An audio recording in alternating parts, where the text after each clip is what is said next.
vai trabalhar em cima de José. Foi a passagem que Deus me deu e é essa que a gente vai trabalhar aqui. Eu queria que você abrisse sua Bíblia no capítulo 45 do livro de Gênesis. Estou vendo você, Cid. Deus abençoe você. Eu sei que você está em Salvador. Deus te dê graça, Deus te dê provisão de todas as coisas. Viu, querida? É meu desejo para você.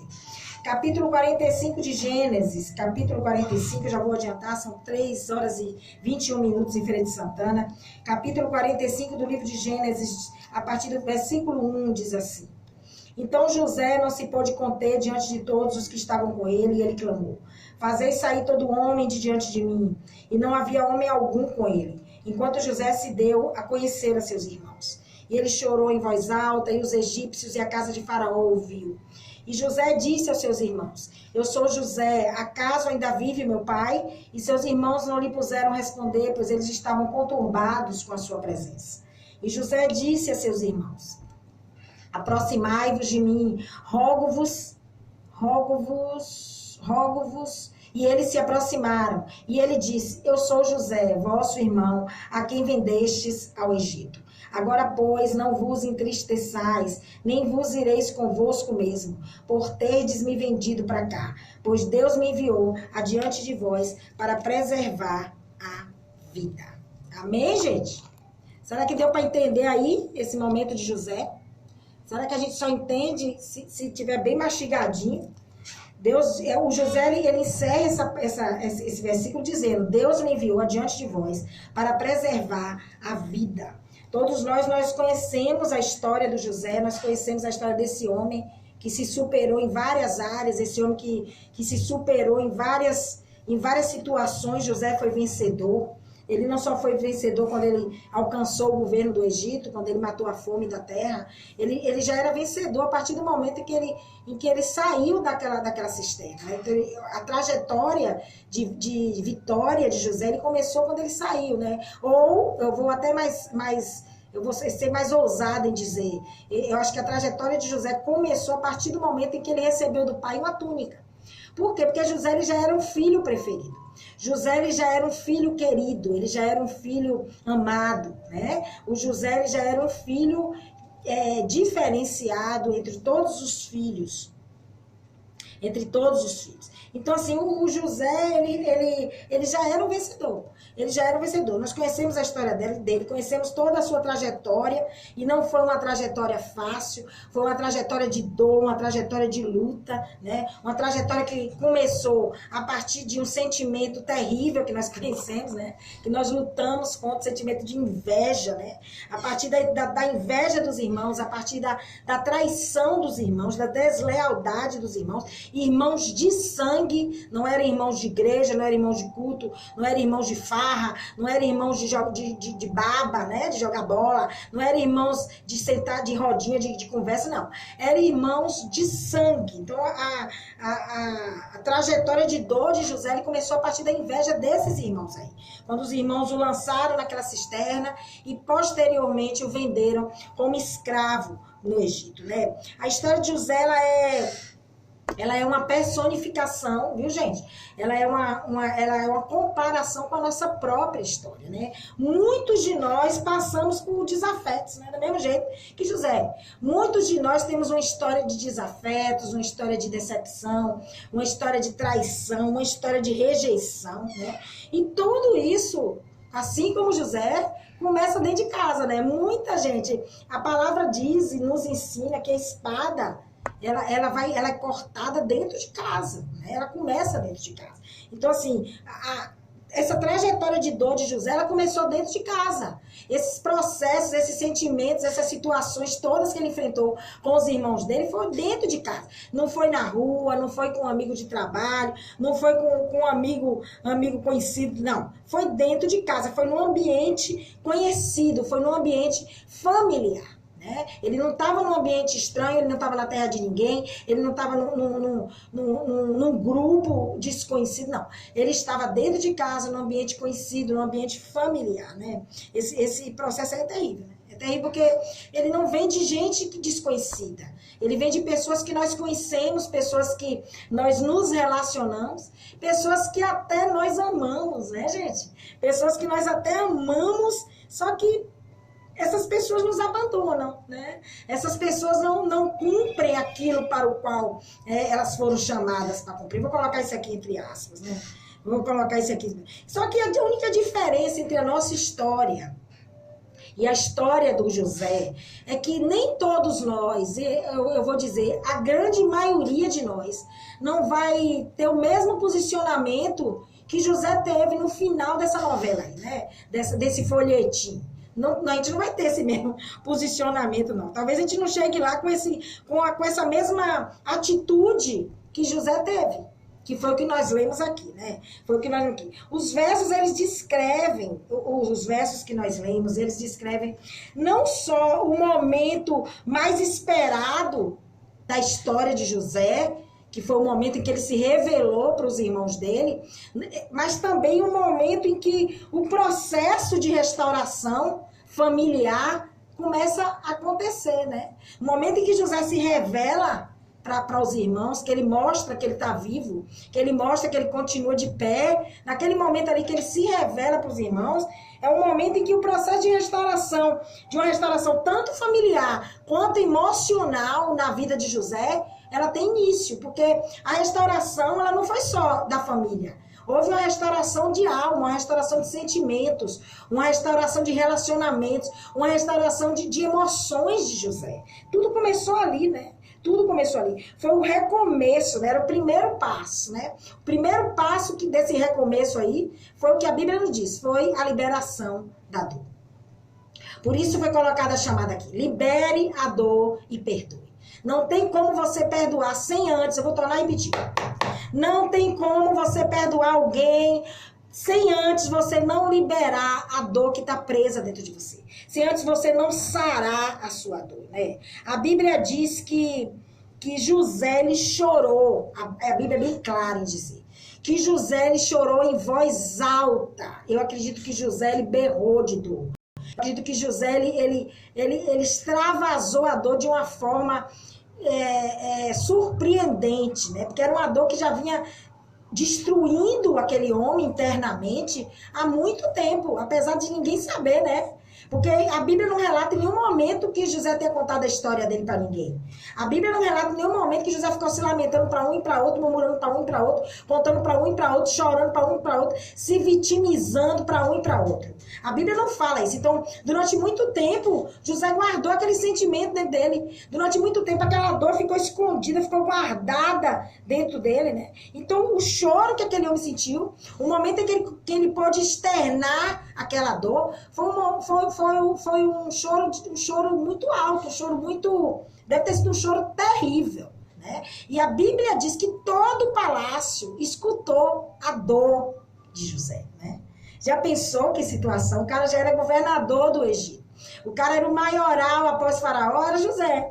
Primeiro Faraó, né? Depois José. Então, quando você sabe o que é para um servo, para um subalterno, para uma pessoa submissa da época, ver o seu superior ao vivo e a cores? Colocar assim. Porque o superior, né? Nosso superior, a pessoa que a gente tem que se... né? A pessoa que tem que se reportar, a pessoa que está nos dirigindo, a pessoa que nós temos que obedecer, entre aspas, essa pessoa aí para nós, ela tá acima de algumas coisas, inclusive de chorar, né? Parece que essa pessoa é super-homem. Então, eu acredito que aquele momento ali, aquele momento em que José liberou a dor dele, deve ter sido um susto para aquele povo ali. Para todos os servos do palácio, né? Eles devem ter dito, meu Deus, o que está acontecendo? O homem está chorando, o que está acontecendo, né? O que está acontecendo? Eu já vou abrir aqui para você, para mim e para você. A liberação da nossa dor, ela acontece. Veja bem o que Deus está dizendo aqui. A liberação da nossa dor, geralmente, ela acontece quando nós conseguimos encarar aquilo ou quem nos feriu. Sabe? Encarar o problema. A liberação da nossa dor, enquanto a gente está escondendo isso, enquanto a gente está comendo aquela dor ali calado, né? E não é para estar falando para todo mundo, eu não estou incentivando você a estar contando seu problema, eu estou dizendo que enquanto você está lambendo sua ferida ali sozinho no oculto, sabe? Sem levantar a mão para o céu, sem pedir ajuda, sem externar a sua dor, você, sabe? Você não vai conseguir liberar isso do seu coração. A partir do momento você não vai conseguir encarar o seu problema. Você está negando que existe um problema. No momento em que o José ele resolveu encarar os irmãos dele, ele conseguiu liberar a dor, porque ele já tinha tido encontro com os irmãos. Ele já tinha tido outros momentos em que ele cruzou com os irmãos lá atrás. A gente conhece a história. Mas nesse momento aqui, ele não tinha mais como segurar isso. Chega uma hora, querido, deixa eu abrir aqui. Chega uma hora que a situação vai ficar insustentável. Você pode até fugir da pessoa, você pode até correr dessa pessoa, você pode fugir da situação, você pode fingir que nada está acontecendo, você pode olhar essa pessoa de canto, não olhar nos olhos dela, você pode se enganar, se iludir a si próprio, achando que está tudo bem, que você está sarado, mas vai chegar um momento em que você não vai ter mais como sustentar, irmão Denivaldo, essa situação, principalmente se for alguém importante para você, principalmente se for alguém que faça parte da sua família, ou que faça parte da sua história, ou que faça parte, sabe, de algo importante na sua vida.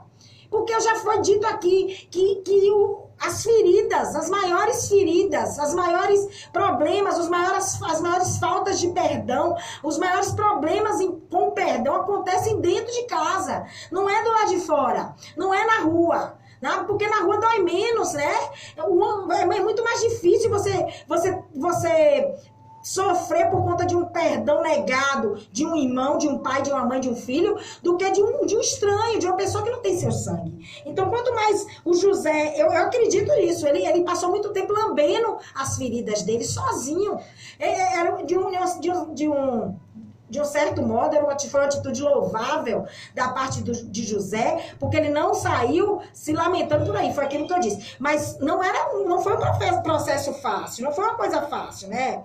Mas quando você consegue liberar a dor, quando você consegue encarar o problema, quando você consegue olhar o problema de frente, ficar frente a frente com o problema, meu filho, aí você fica livre. Livre para ser sarado por Deus, sabe? Livre para ser liberto, livre para você atingir uma consciência limpa, sabe? Sem máscara, sem barreiras, sem impedimento. Nenhum impedimento vai haver entre você e Deus. Né? Aí você pode me perguntar, por que entre eu e Deus, missionária? Porque, querido, eu não sei se você sabe, mas se você não sabe, eu vou dizer aqui. Todo processo, seja ele um processo de cura, um processo de libertação, um processo de restauração ou um processo de perdão, todo o processo ele vai acontecer primeiramente no Espírito. Ele vai acontecer primeiramente em Deus, né? Para depois ele se manifestar na sua carne. Primeiro vai ter que ser você e Deus. Primeiro Deus vai ter que limpar você, tratar você, sarar você. Você vai ter que reconhecer isso diante de Deus. Você vai ter que pedir ajuda a Deus. Para depois sim, quando você estiver pronto, quando Deus te preparar, quando Deus limpar você de toda mágoa, de toda dor, quando Deus te der entendimento, quando Deus colocar no teu coração a palavra chamada misericórdia. Porque para você perdoar e ser perdoado e pedir perdão, seja o que for nessa área, você precisa ter esse sentimento dentro de você chamado misericórdia, né? Esse processo aí, ele tem que acontecer entre você e Deus. E ele acontece com o reconhecimento de quê? Das suas feridas. Com o reconhecimento das suas defesas, né? Porque nós, para não vermos o que está guardado em nós para não sentirmos dor, às vezes nós ficamos na defensiva, né, gente? A gente fica muito na defensiva. Às vezes você é grosseiro com a pessoa, não é nem porque você é uma pessoa agressiva, é porque você já sofreu tanto que você já é agressivo para se defender antes de ser atacado. Você já parou para pensar nisso? Você já parou para pensar que aquele irmão que às vezes é grosseiro com você, você falar com uma palavra, ele lhe responde rispidamente. Não é porque ele é uma pessoa ruim, não é porque ele é uma pessoa grosseira, não é porque ele é uma pessoa miserável, né? Ruim, né? Assim que te diz? Não é não. Às vezes ele está na defensiva. Ele está se protegendo, sabe? Porque já tomou muita pancada, já sofreu muito nas emoções. Já não confia mais em ninguém. Já não recebe mais conselho de ninguém. Já foi muito traído. Então a gente tem que ter muito cuidado, sabe? Mas quando a gente aprende que tem que passar por isso, que tem que reconhecer as nossas necessidades emocionais diante de Deus, quando a gente faz isso, a gente consegue entregar, sabe? É Jesus o nosso problema. Por quê? Porque ele é o nosso remidor, né, gente? Jesus, ele diz que levou sobre ele todas as nossas dores, todas as nossas feridas. A gente tem que aprender a fazer essa entrega, né? E quando a gente aprende a fazer essa entrega, com certeza o perdão ele vai chegar. Com certeza a libertação também vai chegar. Porque o ato de perdoar e de ser perdoado é uma libertação. E é uma das maiores libertações. É uma das libertações mais importantes que você pode querer, que você pode ansiar, querido. Essa libertação de falta de perdão. Viu? Então, aí sim, depois que você consegue passar por isso, depois que você consegue passar por esse processo, você vai poder transmitir esse perdão.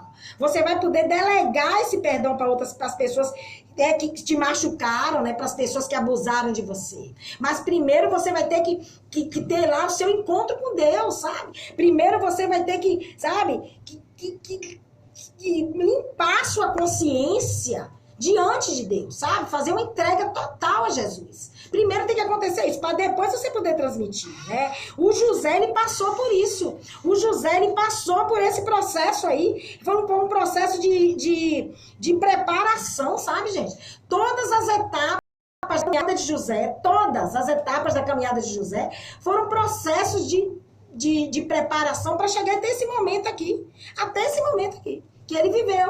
Né? Não foi somente para José se tornar grande, não foi somente para Deus exaltar José, não foi somente para a honra e a glória de Deus se manifestar na vida de José, foi também para Deus sarar José, foi também para Deus remir, sabe, a dor de José e restaurar aquela família, sabe, restaurar aquele ministério, porque a família ele é seu primeiro ministério, né? O primeiro ministério de José era a família dele. Não era o governo do Egito, não era seu maior, não. O primeiro ministério de José era a família dele, assim como o meu e assim como o seu, né?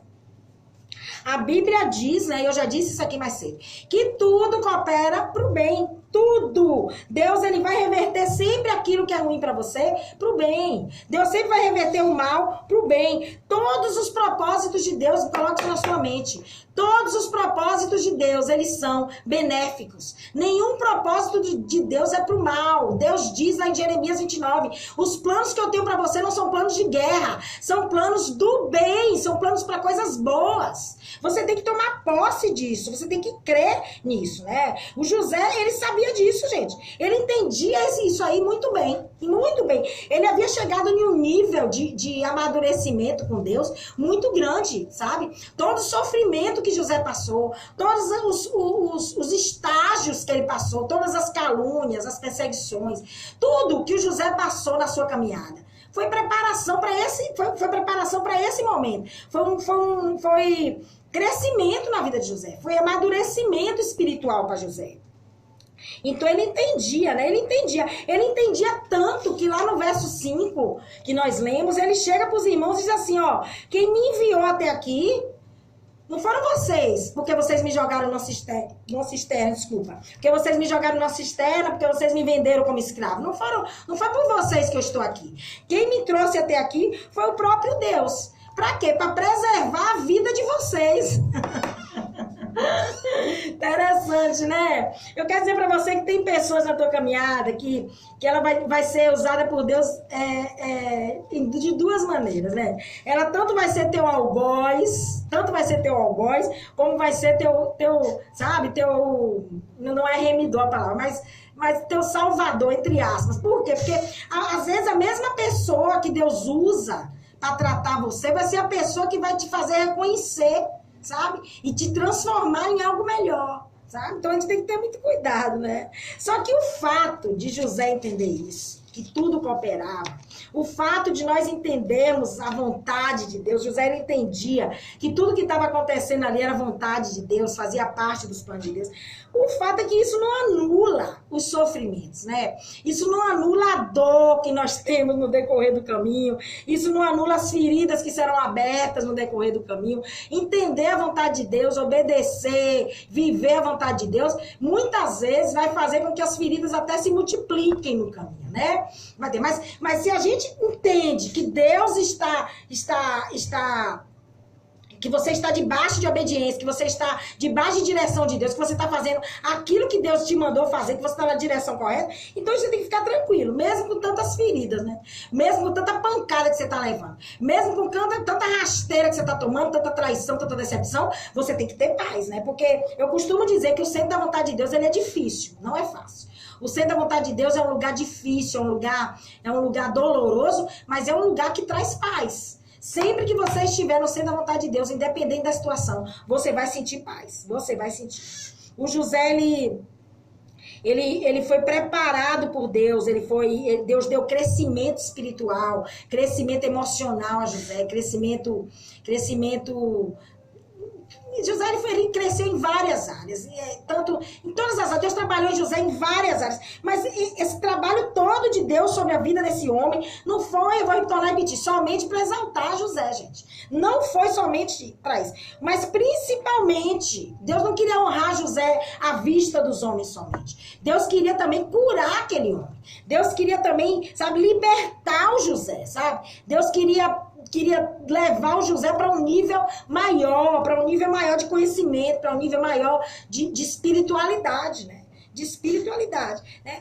José, ele precisava ser liberto daquela dor para poder perdoar, né? Para poder perdoar e se curar, né? Se perdoar, a pessoa às vezes ela tem que se perdoar muito para ela poder perdoar, viu? Às vezes você tem que se perdoar primeiro, para depois você perdoar a pessoa, né?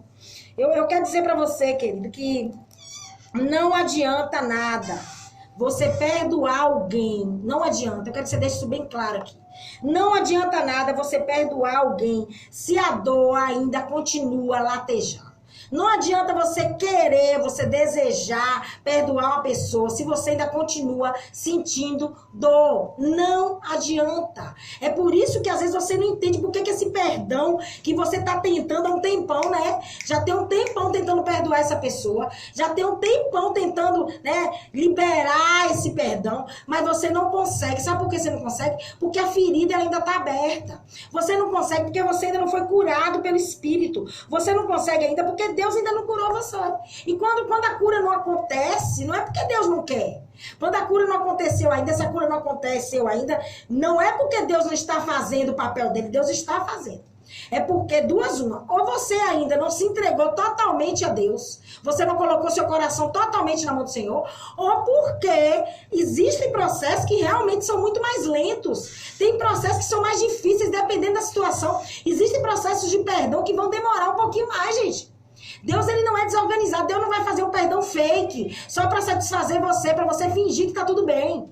Então, todas as vezes que você tenta perdoar e de repente aquela pessoa, você vê a pessoa e você sente aquele desconforto, você sente aquele mal-estar, aquela dorzinha no estômago, né? Porque te sente aquele desconforto, é porque ainda tem dor, ainda tá doendo, ainda tá latejando. Então, o perdão ainda não aconteceu.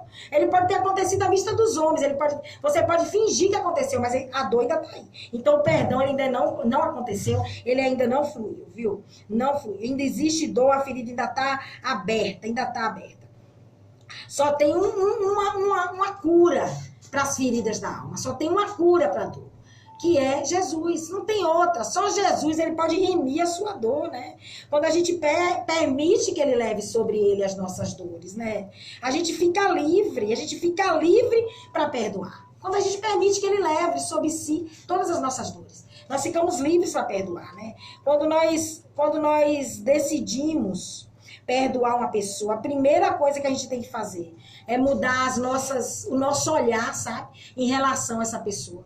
É mudar a nossa visão, a visão que nós temos dessa pessoa, né? É tentar entender essa pessoa, mesmo que aquilo que ela tenha feito com você tenha sido algo terrível, tenha sido algo extremamente errado, algo intolerável, como foi o caso dos irmãos José, que o que eles fizeram com José foi algo intolerável, né? Algo intolerável. Tem um teólogo aí chamado Lewis Smedes. O Smedes, ele diz que existem dois tipos de feridas que precisam de perdão. Existem dois tipos de feridas que precisam de perdão. A deslealdade e a traição. Por que eu citei só esses dois tipos de feridas? Porque a maioria das feridas que necessitam de perdão, elas estão inclusas, elas se encaixam nessas duas categorias. Elas se encaixam nessas duas categorias. Então, a deslealdade e a traição são a base, são as feridas base para o perdão. Viu? Quando a deslealdade e a traição, elas partem de alguém que deveria nos proteger, que deveria nos amar, que deveria cuidar de nós, que deveria nos nutrir, né? Nos alimentar, nos sustentar, é pior, né? É pior. Porque essa pessoa, ela se nega a fazer aquilo que você espera dela, aquilo que seria o ideal que ela fizesse, e ela abandona você, né? E quando isso acontece, a nossa identidade, o nosso valor, ele é negado. A gente nega a nossa identidade. Você sabia disso? Quando a deslealdade, a traição parte de alguém que você ama, de alguém que é importante para você, a sua identidade e o seu valor, ele é negado. Nós negamos. Nós mesmos negamos isso. Nós achamos que não somos dignos de perdão. Você sabia disso? Você sabia? O José, ele negou a identidade dele.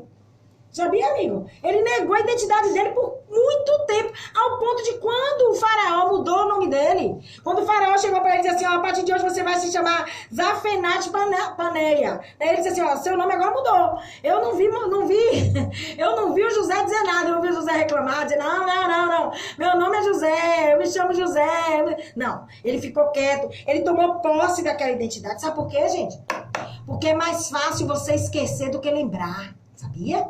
Tem coisas que são tão dolorosas, tem situações da nossa vida que são tão difíceis, tão dolorosas, que é melhor a gente esquecer, é melhor a gente esconder, é melhor a gente fingir que nunca aconteceu. O José, ele preferia fingir que ele nunca havia sido José. Ele preferiu anular, sabe, aquela parte da vida dele. Ele preferiu esconder aquilo na caixinha preta do avião, sabe? Aquela caixinha que só abre depois que o avião cai. Só que conosco não pode ser assim, não. A caixinha não pode ser aberta depois que você morrer, não. Porque depois que você morrer, não vai resolver mais nada. O perdão tem que ser feito aqui. O perdão tem que ser proclamado hoje. O perdão, ele tem que se realizar, tem que se consumar no reino espiritual enquanto a vida, querido. Não é depois de morto, não é na beira de um caixão, não é chorando numa sepultura. É enquanto a vida, meu amor. Não tem que esperar o avião cair, não. A caixinha tem que ser aberta antes. Entrega essa caixinha na mão de Deus que ele vai resolver, né? A Bíblia diz, meu querido, a Bíblia diz que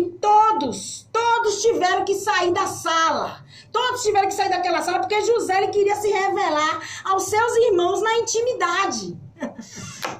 Ah, meu Deus. Ó, meu filho, deixa eu dizer aqui. O perdão, ele não precisa de plateia, viu? Não precisa de plateia. Você não precisa contar todo mundo que pediu perdão. Você não precisa fazer uma assembleia na igreja para pedir perdão. O perdão, ele não precisa de plateia. Aquele momento ali que José estava vivendo com os irmãos, aquele momento de reconciliação entre eles, era um momento só deles. Era um momento só entre os irmãos, sabe? E foi um momento de grande emoção. A Bíblia diz que foi um momento de grande emoção. Um momento de alegria, de grande júbilo, sabe? A família, ela estava reunida novamente. Uma reparação, ela havia sido feita. Houve uma reparação, mas a Bíblia também diz. Escuta isso aqui. A Bíblia também diz que os irmãos de José, no momento em que José se revelou, eles ficaram paralisados de medo. E isso é previsível, muito previsível. Por quê? Porque o que eles tinham feito foi algo absurdo, né? Eles haviam pecado muito contra o irmão, né? Eles haviam pecado contra José de uma forma desumana, de uma forma mesquinha, sabe? Então, na mente daqueles homens não tinha perdão porque eles haviam feito. Na mente deles, só que para José já estava tão transformado que a coisa era diferente, sabe? Eu quero abrir para você algo aqui. Existem perdões, gente. Existem perdões que no nosso entendimento humano não tem como acontecer, sabe? Não tem como acontecer. Por quê? Porque a coisa que fizeram com você, ela foi tão feia, ela foi tão terrível que não tem como perdoar. Ou aquilo que você fez pra alguém foi tão terrível que não tem como essa pessoa perdoar você, sabe? Os irmãos José, eles entendiam que o erro deles era algo imperdoável. Eles entendiam isso, mas eles não sabiam que aquele perdão, ele só aconteceu, ele só foi possível por conta da intervenção do Espírito. Porque Deus interviu, porque Deus entrou naquela guerra. Porque José entregou o problema dele a Deus, né? José não conseguiu perdoar sem a ajuda do Espírito Santo, não. Eu quero dizer pra você que sem a ajuda do Espírito, meu filho, você não perdoa ninguém. Sem a ajuda do Espírito, você não vai conseguir liberar sua dor nunca. Por favor, peça ajuda a quem pode lhe ajudar. Não é seu vizinho, não é seu patrão, não é sua mãe, não é seu pastor, é o Espírito. É o Espírito de Deus, viu? E mais, tenha disponibilidade, como José tem. José ele teve disponibilidade de coração, irmão Denivaldo, para se permitir que Deus transformasse a dor dele. José permitiu que Deus pegasse aquela dor e transformasse, porque uma dor que não é transformada, ela é transferida. Quando a sua dor não é transformada, ela é transferida. Ela é transferida. José ele já não enxergava os irmãos mais com mágoa, com ressentimento, com dor, com raiva, com rancor. Não tinha mais nada disso, não. Não tinha mais nada disso. Ele passou a olhar os irmãos deles de uma outra maneira. Ele começou a enxergar aqueles homens ali como pessoas feridas também. Como pessoas machucadas, como pessoas oprimidas pela culpa, sabe? Pelo remorso. Ele começou a olhar os irmãos como pessoas carentes de amor. Você está entendendo isso? O que Deus está falando aqui? Cidade FM. Pessoas carentes de amor.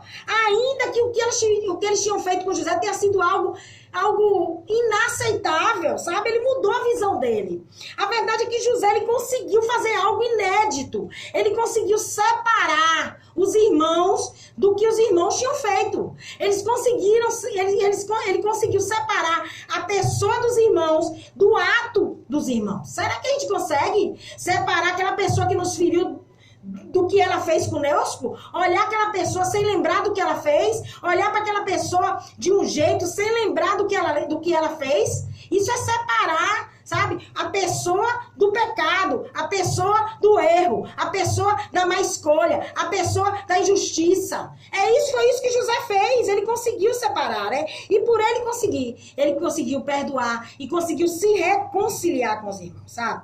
O José, ele fez uma escolha correta, que é a escolha que todos nós temos que fazer. Ele escolheu perdoar os irmãos dele. Ele poderia, inclusive, se vingar, né, gente? Porque o José estava numa posição muito privilegiada. O José estava numa posição favorável. Só que se ele se vingasse, ele ia sair da condição de vítima para vilão. Sabe? Ele ia sair da condição de vítima para vilão, sabe? Ele ia passar a ferir, sabe? Quando você se vinga, você fere. Quando você se vinga, você transfere dor. Terrível isso. José perdoou os irmãos e entendeu que toda a provação dele havia sido transformada para o bem, né? Pro bem. E aí ele tratou os irmãos da mesma forma que Deus trata a gente. Quando a gente erra, quando a gente comete erros absurdos, quando a gente comete pecados imperdoáveis, quando a gente faz tudo de errado na frente de Deus, e Deus vem lá e perdoa, né? Os irmãos de José estavam enfrentando algo pior do que uma punição, sabe? Por quê? Porque eles tiveram que enfrentar a exposição das suas almas, sabe? Do que eles eram, do que eles haviam feito. Eles tiveram que enfrentar a alma deles, sabe? E pior, eles tiveram que contemplar, né? Eu nem acho que a palavra é pior, né? Eles puderam contemplar a misericórdia de Deus, sabe? Sobre a vida do irmão deles. Porque só a misericórdia de Deus faz isso. Só a misericórdia, né? Toda a tragédia de sofrimento de José, tô finalizando, ela tinha propósitos, né? Toda a vida de José teve propósitos, né? A vida de José era uma missão divina, né? Com propósitos de benevolência, assim como a minha e a sua. Né? Uma missão divina com propósito de benevolência. Os irmãos, eles tensionavam destruir a vida de José. As irmãs tensionavam destruir a vida, mas o poder de Deus transformou isso em preservação de vida. Por quê? Porque José ele foi instrumento para salvar muitas vidas no Egito, por toda a terra. Muitas vidas que passavam fome. José foi instrumento, né? Muitas vidas foram salvas através da vida dele, né? Eu quero dizer para você que o perdão ele nasce de uma mente nobre, uma mente que consegue anular a ira e se mostrar ansiosa a perdoar a pessoa, viu? A perdoar. Então, por favor, né? Por favor, aceite que o perdão ele não é uma escolha, ele nem pode ser escolha. O perdão ele é um mandamento, irmão Denivaldo.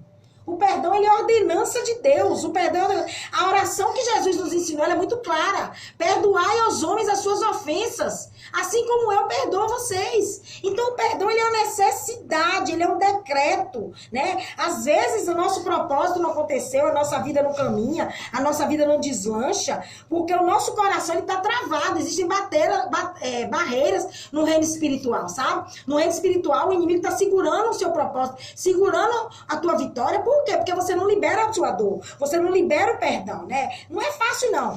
Perdoar quem feriu você, perdoar quem lhe machucou, perdoar quem lhe caluniou, é difícil, é um processo longo, é um processo doloroso, mas é um processo estritamente necessário. Então eu queria dizer para você, querido, perdoe. Só que antes, para você perdoar, você primeiro vai ter que se perdoar. E para você se perdoar, você vai ter que entregar o seu problema, reconhecer sua ferida a Deus, viu? Vai lá, se joga na presença do Senhor, derrama sobre Deus os teus problemas, os teus erros, as tuas más escolhas, derrama sobre o Senhor o teu medo, inclusive, de enfrentar o problema, enfrentar quem te feriu, ou enfrentar quem você feriu, e o Espírito, ele vai te ajudar. Amém? Deus abençoe você, foi uma palavra maravilhosa. Amanhã nós estaremos de volta com o Caminho de Sabedoria. São 3 horas e 56 minutos em Feira de Santa. Eu olho 15h56, só enxergo 5. 3 horas e 56 minutos em Feira de Santana. Tá vindo aí o programa Encontro de Fé com a Bispa Elisa Oliveira. Amanhã nós estaremos de volta com o programa Caminho de Sabedoria. Se você puder, compartilhe essa live. Deus abençoe você. Um abraço.